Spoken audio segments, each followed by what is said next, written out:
We have a pretty incredible guest today. I'm really excited to welcome Mark. Mark, I'm going to give you a chance in just a second to intro yourself, but we are going to hear a little bit about Mark's journey through, beyond, back weaving into consulting, the kind of ever, extending tentacles of the consulting experience, and just also hear a little bit about his personal story. So, Mark, why don't you go ahead and give your introduction, and then we'll dive into the conversation.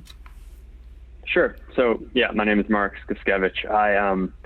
I've been in consulting, I guess, mostly on and off for a little bit over 15 years. And so I did an undergraduate degree in finance at Indiana. And after that, I kind of networked my way into a firm called Maracon Associates and was there for 5 or 6 years. It's like a small boutique strategy consulting firm. After 5 or so years, I went and got an MBA from Kellogg. And when I was at Kellogg, I started an education company, essentially a tutoring business. So that was in like 2010. And after Kellogg, I continued to work on that somewhat as like a side project at first, and then it slowly got bigger, and now it has a few employees. But when I finished with Kellogg, I went back to Maracon as a manager, and I was there for a few more years. And then eventually I decided to take like the leap and leave sort of the cushy job at Maracon, focus a little bit more on my guru. I had my wife and I had our first child at that point. And so there was a few years where I actually focused primarily on the entrepreneurial thing with my guru and did a little bit of just like independent consulting.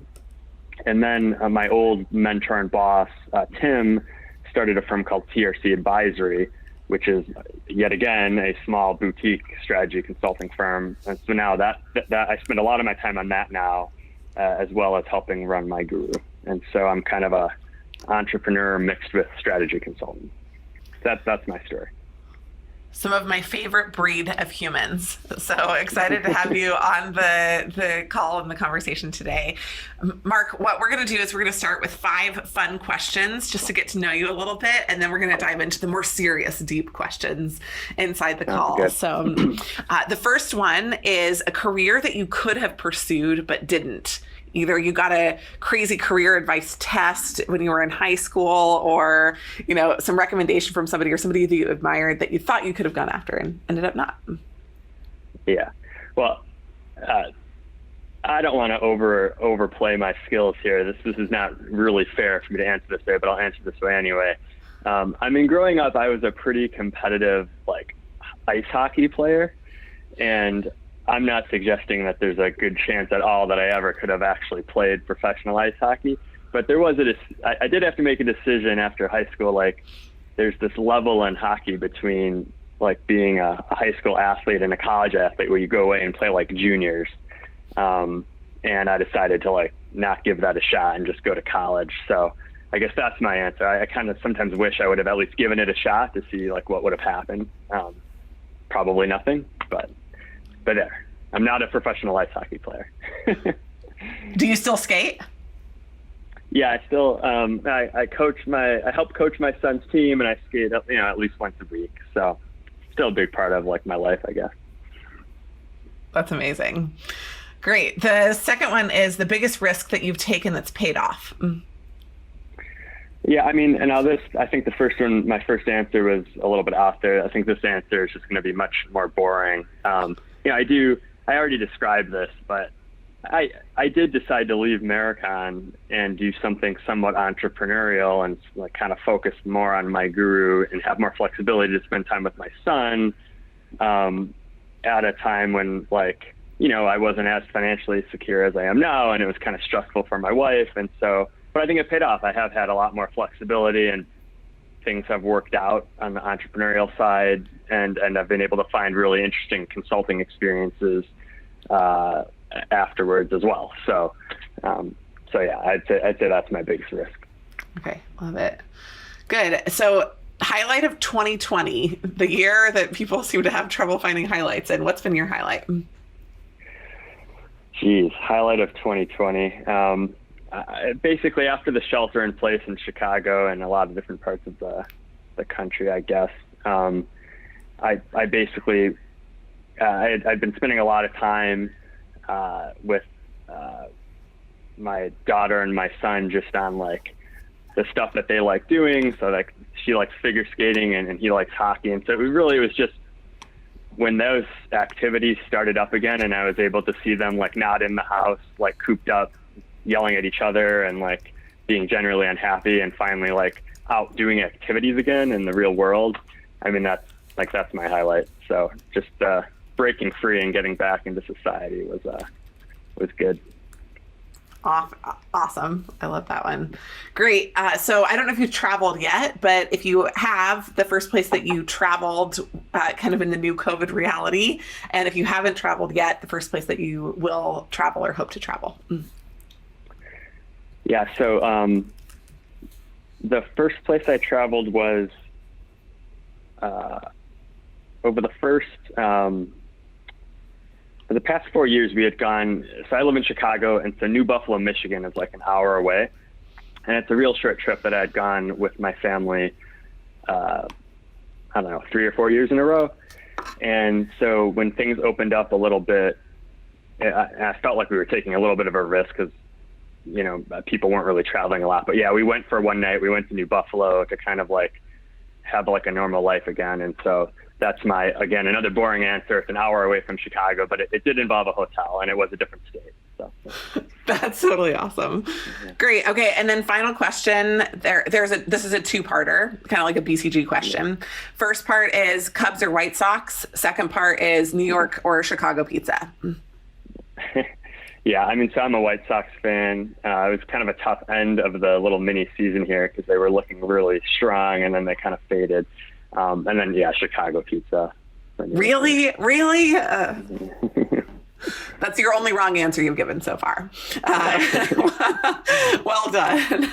All right, Mark. Well, that's great. It's good to get to know you a little bit. We can see that your family and your kind of engagement in your work is really important to you. And I'm excited to see how that unfolded as we go back through your history. So we're going to kind of just start at the beginning, if that's all right with you. And the first thing that I'm really interested in understanding is why you decided to go to your undergrad. And then while you were there, you said you networked your way into consulting. How did you even find out about it? What were the things that kind of piqued your interest in consulting at the time? Yeah, so I have I think I have a bad habit of like evaluating my answers to questions instead of just answering them, but I'll do that again. So my answer to why I found my way to my undergrad, I find really it's sort of like it was a bit of a turning point in my life. So I wasn't like a bad high school student. But I wasn't a great one, and I'm not sure if I recognized how competitive the average student who wanted to go to a really good college needs to be or is. And so anyway, I wanted to go to like Northwestern, and then I wanted to go to Wisconsin-Madison, and then like my fallback school was U of I, and then I also applied to Indiana, and the only place I actually got into was Indiana, so it was kind of crushing. And I just realized that my GPA was, a B average wasn't like really going to cut it. And so that's how I found my way there. But when I got there, it was just it was a really solid experience. The business program is actually quite good and competitive and prepares you well. And I was kind of had a turning point in how I approached academics. So I got really serious about school and like got all A's and got into the honors program. And so it was all like really good. And so as I was like doing that at Indiana, I had no idea really what I wanted to do. And they would talk about like doing these informational interviews to kind of learn about different careers. And I did one with my uncle, who was like a business person, and I knew that he did something called consulting, and he had worked at McKinsey for a little bit. And he was laying it on pretty thick in terms of like, you'll learn so much, you'll learn about different parts of business, you'll get a lot of responsibility. And so I kind of did my research and started getting pretty obsessed with it. And so then I went back to him and I said, I don't know how to really, I know that there's some interviews on campus, but this was before my sophomore year.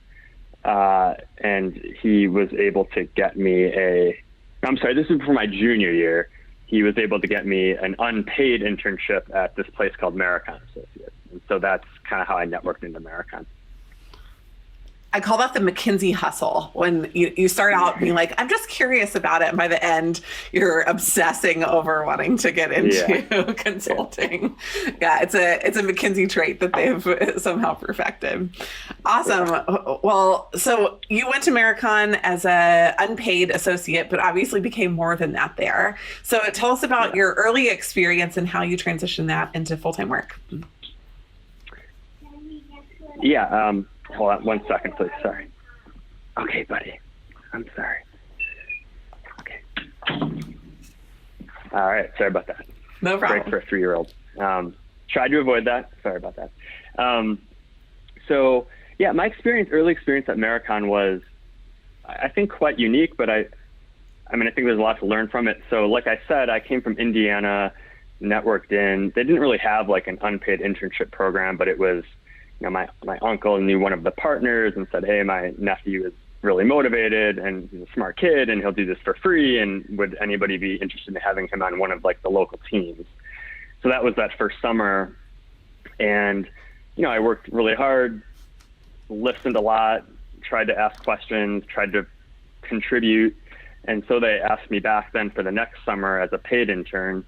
That was, Maracon at the time was bigger than it is now. They did have like internship programs, so that wasn't that unheard of. So that was a bit more of a normal experience where I was literally put on a case team. But then again, like I did a good job. And so I was able to kind of bypass the official interview process and I got an offer then after my internship. So, but what I always like to say is that my whole experience at Maracon as somebody who came in a somewhat non-traditional route and came from, like, in Chicago at Maracon, they would only recruit from, like, Northwestern is the only place they go to. It's a small place. That's a very good undergraduate school or program, so that's where they get almost everybody. And then their MBA hires are all from Kellogg or Booth. And so I was like the only one in the office who hadn't gone to one of those like somewhat more elite schools, and kind of always had a chip on my shoulder around like wanting to make sure that people knew that I was actually good at the job and a smart, hardworking guy, and didn't just have the job because my uncle knew one of the partners. Although that was kind of true, I think I happened to also be those other things. So, I didn't quite feel like I fit in, but I was having like such a great experience, and then eventually I kind of grew into the role, I guess. I love that. Well, what is one thing that you felt like you needed to get in to Maracon? You mentioned you had the hustle and the relationship, but I'm sure that they wouldn't have taken you if you were still a doofus. So there had to be something that they also saw in you. And then what is one thing that you feel like you gained differential skill in when you were there? Yeah, I think what you need, or at least what I needed, was I guess I'm going to use the word courage, which is a weird word, but like just the courage to ask questions when you don't understand something, and speak up if you think you have an insightful point to make in a meeting. I think where I see a lot of younger consultants go wrong is not asking enough questions, and then kind of things go down a path so far where they're not quite understanding like really what the problem is or what the team is working on, and they get a little bit lost. So I think that was important, just being willing to ask questions to make sure you're keeping up. And then I think the differential skill that I got from Maracon early on was just being able to like track a work stream and understand how to prioritize things and get the most important thing done first, and then the next most important thing. And because if you spend 3 hours working on like the 7th most important thing that you should be working on, you'll get behind. You won't be able to get all of your work done. Your manager's going to get frustrated. The project is going to be in trouble. So kind of prioritization was a really important skill. I love that. Right after this call, I'm doing a training at a university on pyramid principle. So the prioritization is definitely one of the key skills that folks are looking for. Well, then you decided to go get an MBA at a kind of one of those schools that you mentioned, right? One of the brands that you talked about. How did you decide to go to Kellogg, and what were you thinking about? Were there other schools that were on your list? What was it about Kellogg that made that the right decision? And how did you know it was the right time? Yeah, I mean, this is another, I guess, less exciting answer. I there are reasons why I started my guru related to not liking everything about consulting, but I was still liking consulting. I felt like I was good at it. Like I had a well-rounded skill set so that the analysis was not a problem. Communicating was not a problem. Managing work streams, I was getting experience managing people too. So I knew I wanted to come back. And if I went to go get an MBA, I was going to have an offer to come back as a manager, which would kind of allow me to bypass the sometimes uncertain process of like, do you get promoted in this round or not, because of whatever conversations happen behind closed doors. And so I that was attractive to me. And I knew that I was probably somebody they would be willing to sponsor, so they could get partially paid for. So it was about that time. And then it also happened to be a time, it was like the Great Recession. So there was a lot of uncertainty around like the firm, and it felt like a reasonable time to go do that. I chose Kellogg because, and by the way, I should say that honestly, I think a lot of people go to get an MBA, kind of viewing the actual academics, the stuff you'd learn as like a clear second or third reason. I do think it was like things related to operations or marketing theory that I hadn't really had much exposure to. Maracon was very heavy on like strategy and finance, and so I thought it would be helpful to like round out my skill set. So that's why Kellogg. This is a very boring answer, but they had that 1-year program, and I knew I wanted to go back into consulting, and I'm kind of a frugal guy, so I didn't want to have like such a high opportunity cost, and so I really focused on that 1-year program, and that's why I went there. Love it. If you had to do it over again, is there anything different that you would have done in your up to the end of Kellogg season of your career?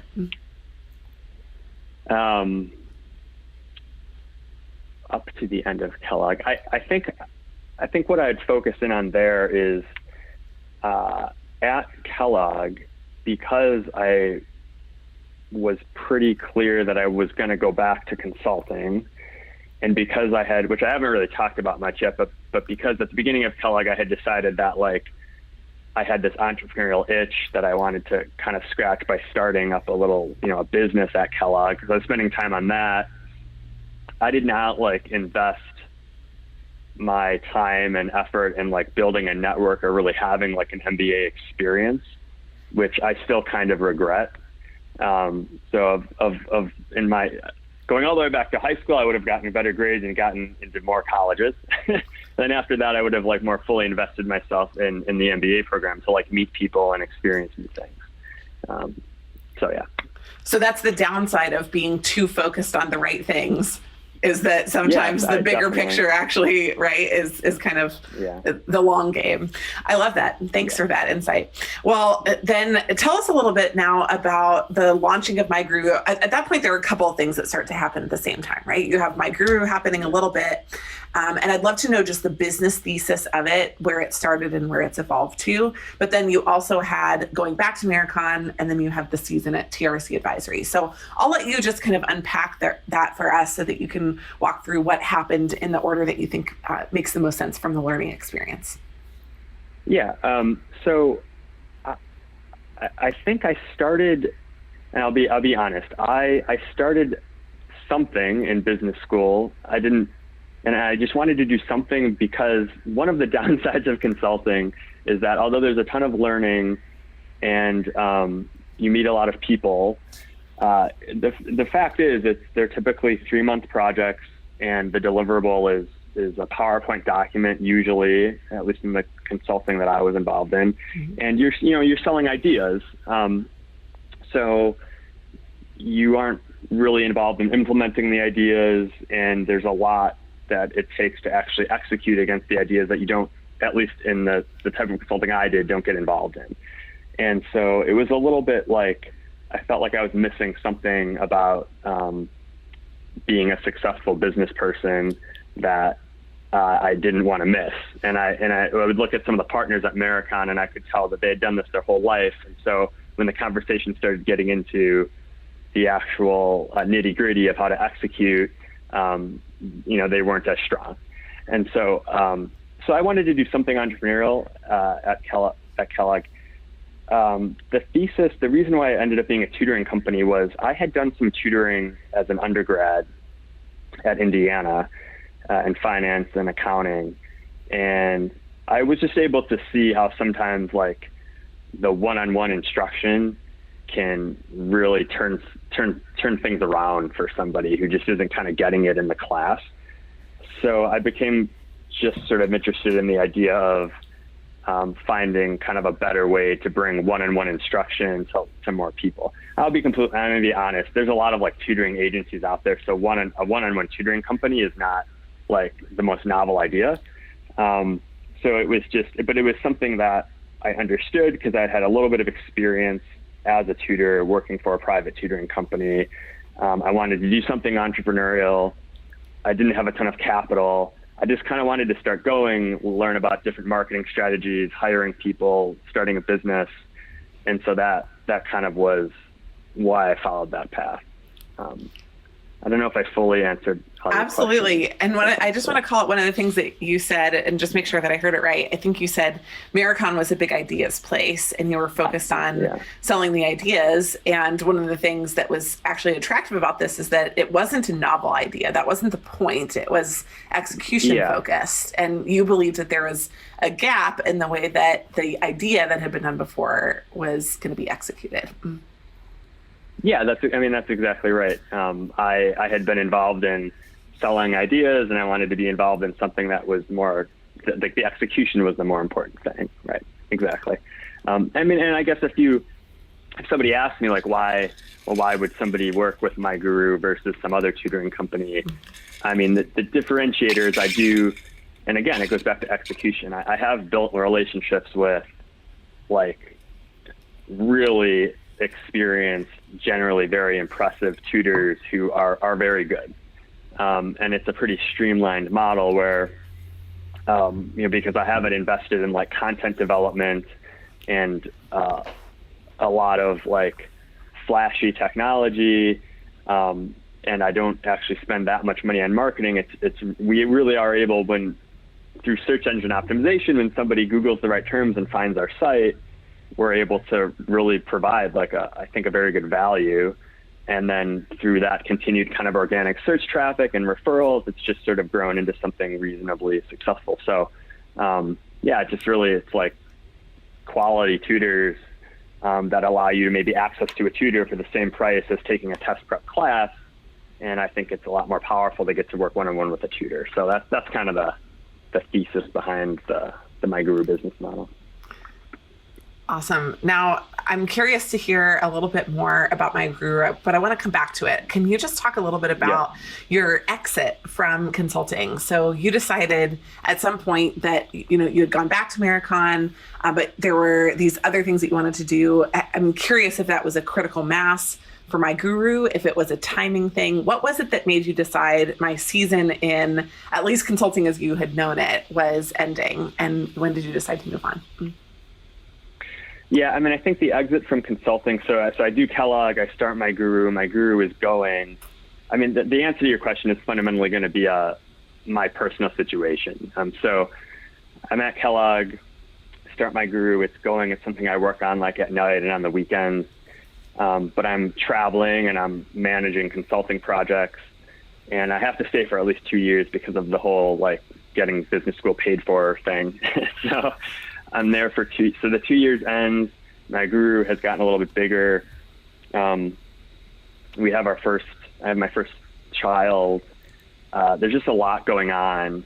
And the idea of continuing to sort of travel and try to like be a dad and sort of, it's like, what is My Guru doing? If somebody needs to invest behind it or it's not going to be successful. So it just that for those reasons, it was the right time to, I think, just step away and spend a little bit more time on that professionally. Awesome. Well, let's talk a little bit more about My Guru in a second, but then you also mentioned TRC Advisory, that your friend began this organization and has built it up. And so you're kind of splitting time now between My Guru and TRC Advisory. So can you talk about what made you go back into a form of consulting and what's different about TRC? Yeah, I mean, two basic reasons. I mean, the one reason was that, Tim Romberger, who was like the founder of TRC Advisory, he was just a partner at Maracon for a long time. And he was like my mentor, my friend, and I enjoy working with him. So the one reason was just I wanted to help him build something that was interesting to me. And then the second reason, though, I would say, after having spent some time on My Guru and focused on the more execution oriented elements of that, I did start to miss a little bit some of the focus on different ideas all the time. And I think part of the problem was with how I approached My Guru. There are things that I could have been more aggressive and taken more risk with My Guru to be doing more interesting things with it, but I was finding I was spending a lot of my time on like customer service or like accounting, and those are not the most exciting things all the time. So yeah, I've found, and the reason why I do them both now is I get more out of both of them, because I'm kind of switching what I'm focused on, and I find the variety interesting. At the same time, I don't know if I'm able, I think at some point soon I'm going to have to make a decision because each one could use all of my time, But yeah, so, and then the TRC Advisory, I guess just a few comments on the thesis behind that.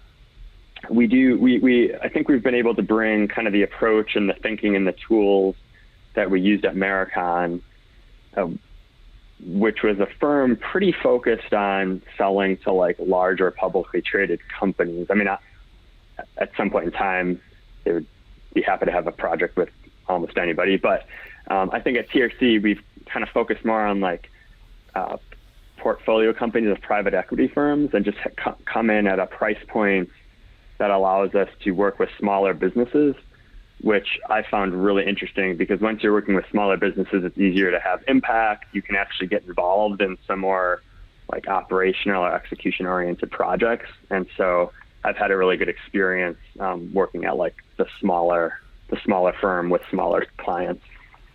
Love that.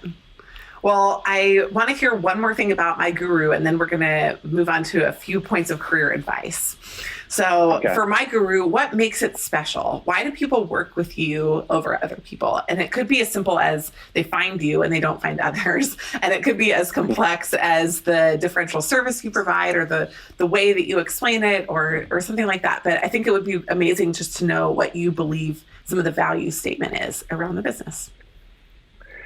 Yeah, I do think it comes down to like the relative to the price. It's a very high quality like tutor that you're going to get connected with, and because we are small, there is a very high level of like customer service relative to a lot of the other options that people find. And so I do think that is the secret, kind of the secret sauce. It's just once somebody does find us, you realize you're working with somebody who really is an expert. And it's very clear that the company is listening and wanting to make sure that it's a good experience for you.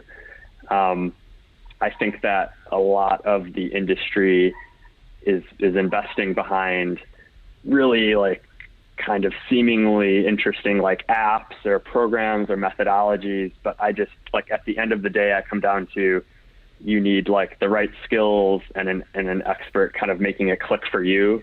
And we just continue to be focused on that. So I'm probably providing a rambling, long-winded answer when you ask for one reason, but yeah, it's the customer service and the tutor quality, I would say. That's amazing. And you mentioned originally that you had this experience of doing finance and accounting tutoring. Have you guys, what are the realms of tutoring that you cover? And are there any specifically that you'd want to highlight for the audience? Yeah, that's a good question. So the only thing that we that we don't clearly do is work with students like younger than high school. So it's like high school and above. I'd say half of what we do is all of the major standardized tests. So ACT, SAT, GRE, GMAT, LSAT, MCAT, all of those. And then over the years, like almost any like subject that somebody in high school or college might be taking, except for like you get into like the tail or the margins of some really kind of unique subjects you might not be able to help, but almost everything, if you're willing to work with somebody online, we can almost help with any subject. So half test prep, half high school and college and graduate level academic subjects. Love it. Awesome. Great. And then I have a couple of career advice questions. So because you've done it all and have learned a lot along the way, I'm going to start with consulting. So what are 3 pieces of advice that you would give someone who is considering breaking into consulting, either in the earlier stages of their career or mid-career, like MBA or as an experienced hire? Yeah, I mean, I mentioned one earlier. I definitely think doing these like informational interviews just to like talk to people who actually do the job is important, just to learn about what it's actually like and to make sure that you would like it is one. And this is advice for somebody looking to break into strategy consulting specifically, right? Yeah. I don't think you can overemphasize, like at most of these places, this case interview process. It's just like, that is how you get in. So I happen to be an exception to that. I didn't actually have to do a case interview to start off at Maracon because of the internship path, but you got to practice those and take it very seriously. And then I guess my third piece of advice would be, don't just rely on the typical like case interview process. If you've decided you want to do it, like I'm an example of a way to kind of like find your way in. So if you're looking to get into consulting, I guess it would be learn about it to make sure you're going to like it, because it's a pretty intense career. Secondly, it would be you're going to have to practice case interviews. And then thirdly, look at all the different routes to find your way in. There's small firms, there's big firms. It doesn't have to be like one of the big 3 firms with on-campus recruiting. Love that. Great. And so what is one thing that you think should be a feature of people going into consulting? And what is one thing that you think that they don't learn in consulting, just to create more real expectations around some of the skills you learn and the experience you have versus, like you've mentioned, some of the skills that you don't learn or don't have, or the experiences that you don't have? What are the ones that you would highlight there, the top for each? So just to start with, the things that you will learn when you get into consulting. Mm-hmm. Yeah. I mean, I think one thing that I reflect on a lot is just how often we have to like deal with uncertainty. So I think like in school, very typically there's like a straight path, like you're going to be tested on this thing, and so you practice it. In consulting, you very quickly learn, like you come out of a meeting, you think in your head it's clear what you need to do, but then you realize somebody else heard something different, and then you have another follow-up meeting with your partner and he's telling you to do something kind of different. And so just the whole process of dealing with that and working on things that are not 100% clear is one thing that I think you get out of consulting. And I haven't actually worked in a corporate role, but I think sometimes corporate roles can be a lot less like that, because you're in finance and this is the thing that you do or you don't do.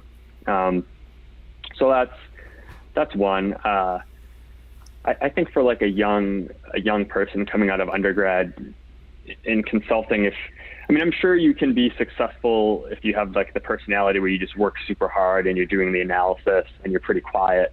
But I think most of the time you have to learn to like be comfortable communicating, at least for me, communicating up and down the organization more than I would have been comfortable with. So you get better at just like talking and projecting confidence and having opinions, then I know that I picked that up in consulting for sure. And then I think there are some types of consulting or some projects. I know I ran into a few people at Maracon who actually didn't do much analysis, but you'll come out of consulting with analytical skills that you probably didn't have before you entered.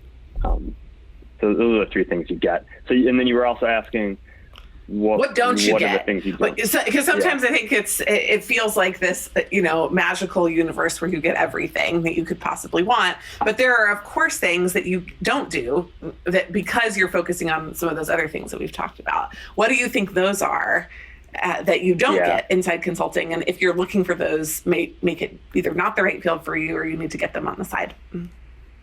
Yeah, I mean, and I think I've hit on some of them already, but I think one of the things that it's hard to get, especially let's say you spend 5-6 years in consulting, and then you're interviewing for a job that asks you can you describe some clear examples of having a financial impact or something on a project.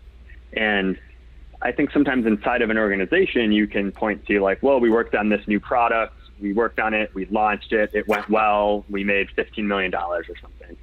I think in consulting, you have to sort of spin a story sometimes because you're not exactly sure how things ended up, and you truly weren't necessarily a part of taking it to fruition. So I do think that's one thing that you don't get all the time, that end to end, the idea, the execution, and the result. And then I think the other thing that you don't always get is, and it depends on your project and it depends on where you're working.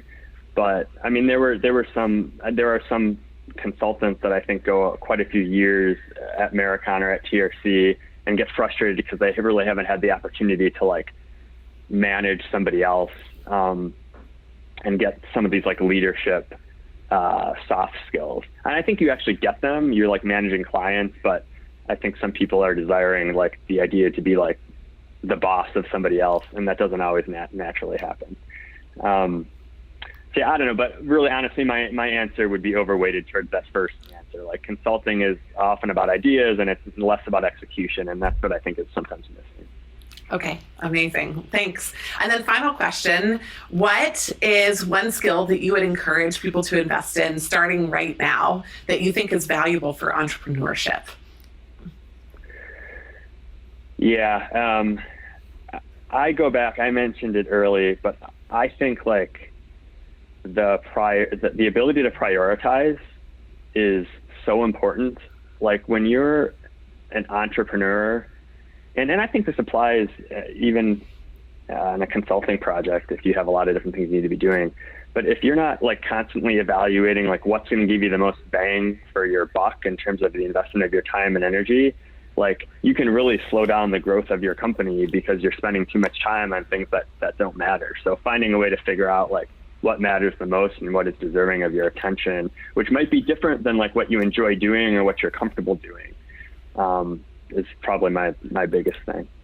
Awesome. Mark, is there anything else that you would want to share with people that I haven't covered in my questions today?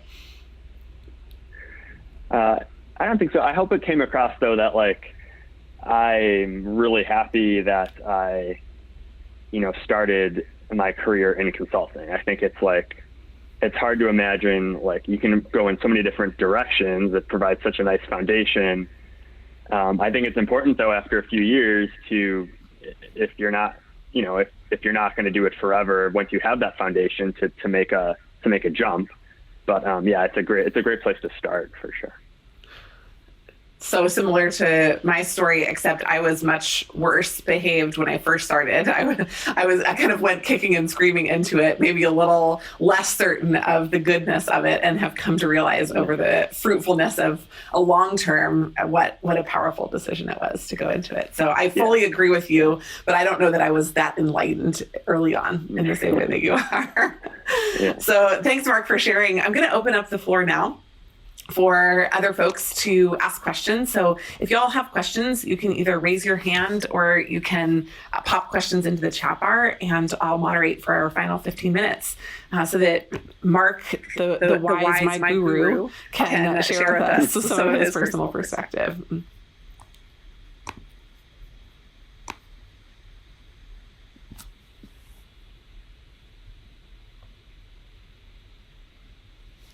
Who's got questions?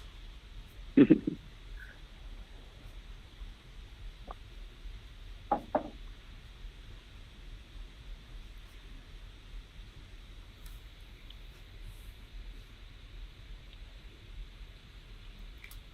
guys are going to just let me ask about pizza, huh?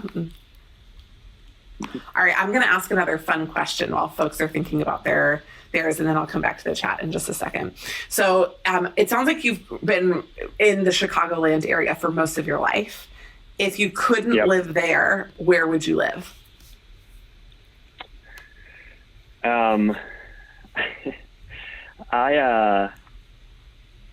I really like, so I'm Polish, so my two answers would be, I think it'd be just interesting to live in the, I don't know, in the region of my ancestors, I guess, for some period of time. And then I also just going back, kind of just the whole culture around hockey growing up, like like North in Canada, I wouldn't mind living there either. So I love that. Poland or Canada. Poland or Canada. I think that's such an unusual thing. Okay, second fun question. What percentage of the time would you say people pronounce your last name correctly? That's a funny question. I mean, that's pretty low. Like 3. Under 10%? Around 25%? Yeah, under 10. Under 10. Yeah, under 10. 5% or less, yeah.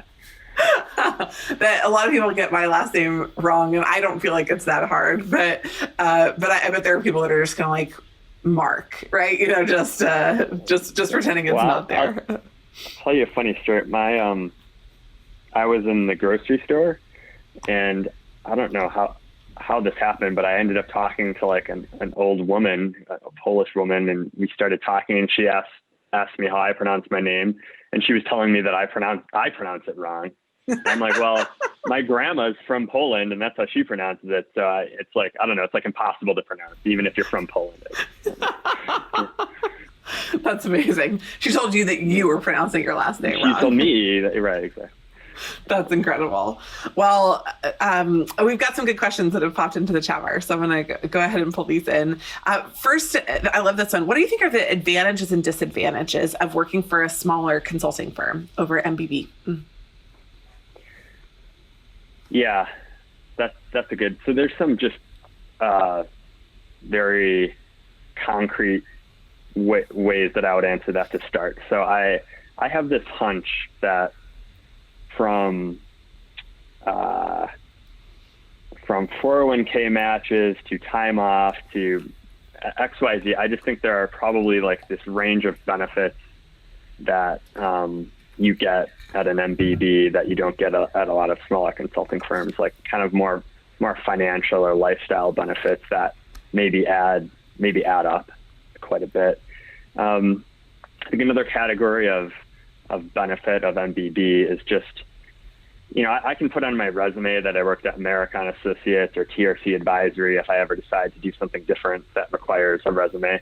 But, you know, I can like describe what I did and like that means something. But, you know, if it says McKinsey or Bain or BCG, I think that branding is very valuable. I think it's very important. So you get that, obviously.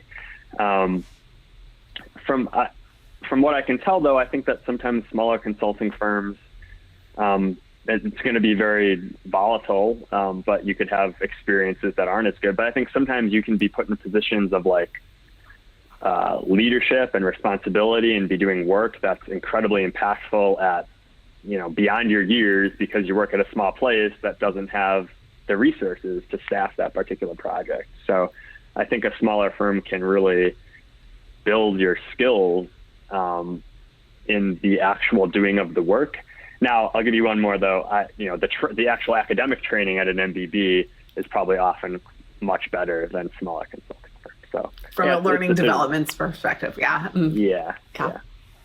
I love that. Okay. Those are great. Good insights. Let's see here. One of the questions was whether or not you think, and you're in consulting right now, obviously with TRC, but do you think the pandemic will cause a permanent paradigm shift in consulting? And if so, in what way?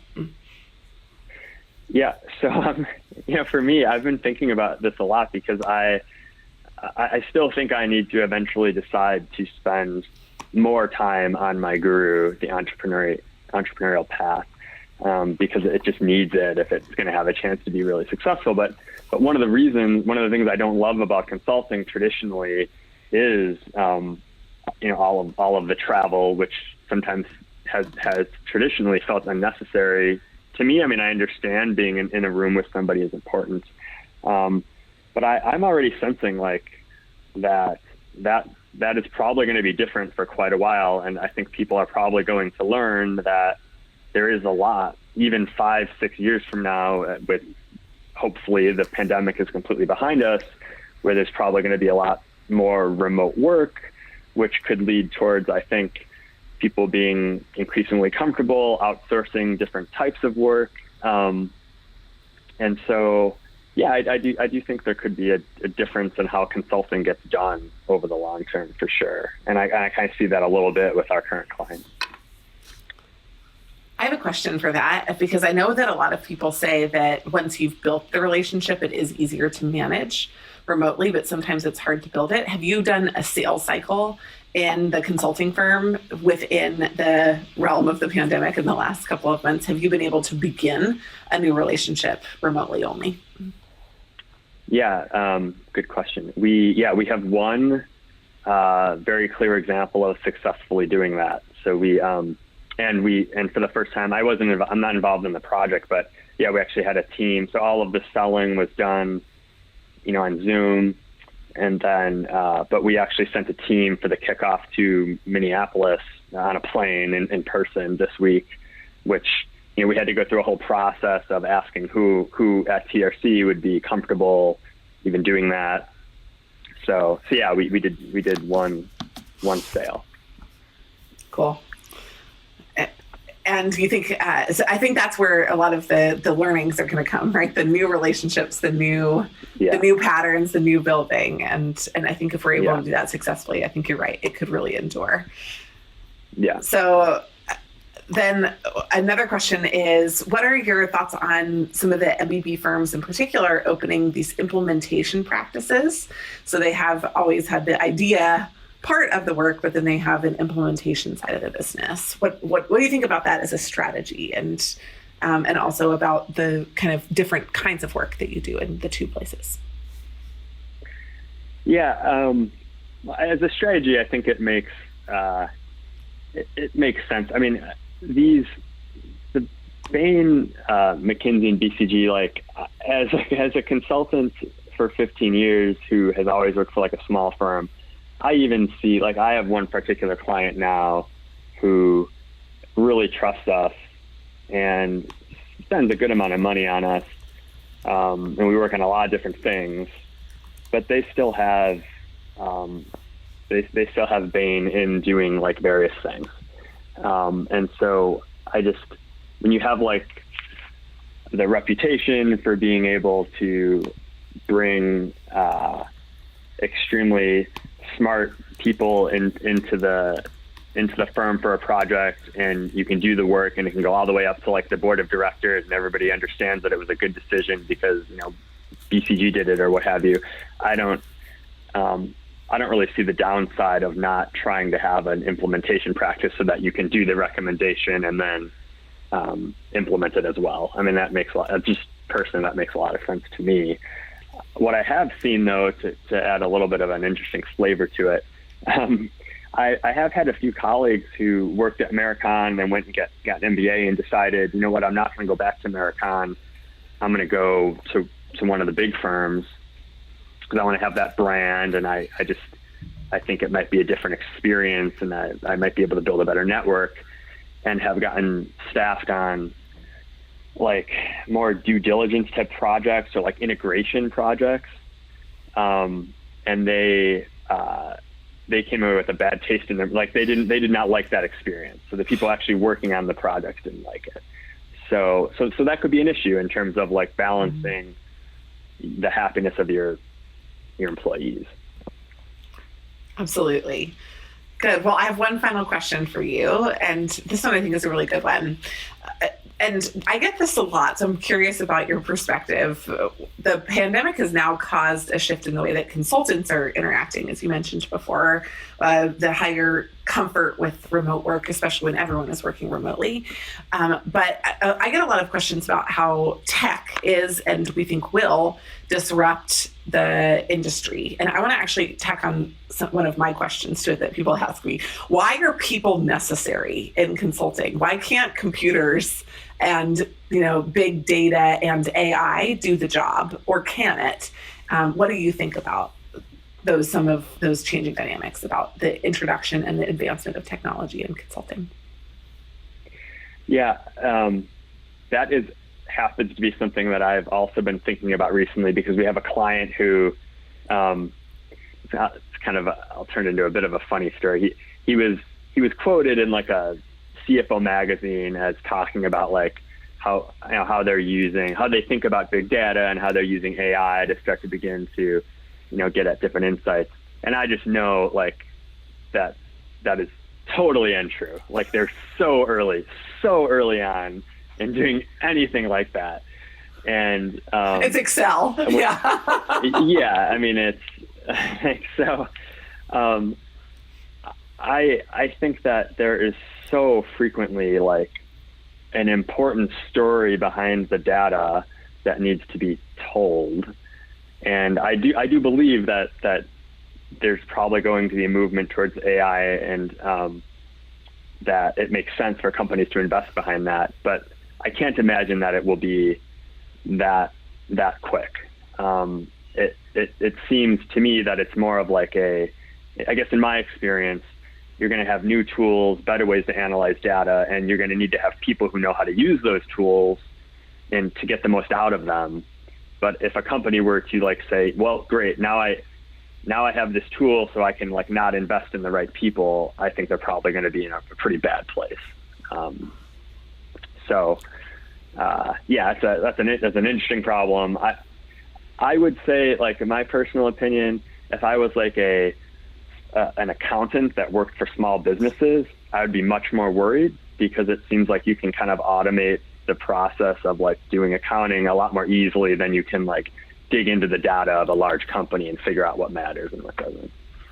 I agree wholeheartedly. And a lot of that I think has to do with rules, right? If the rules are super clear and there's a single way that you're supposed to do something, it's much easier to automate. But if you have this massive amount of inputs, both qualitative and quantitative, and you also have a massive number of outcomes, none of which are qualitatively viewed as better or worse than others, and they have a bunch of different elements to them, it just adds to the complexity of what you're trying to put through a decision-making system. Yeah, I agree. Absolutely. Well, awesome. Mark, thank you so much for your time. Appreciate you and your joining us today. You're answering some questions of mine and also questions of the audience. And so we are excited to see what the future of My Guru holds, and excited to get this conversation out onto our platforms. So thanks again for joining. Yeah, thanks for having me. I had a good time.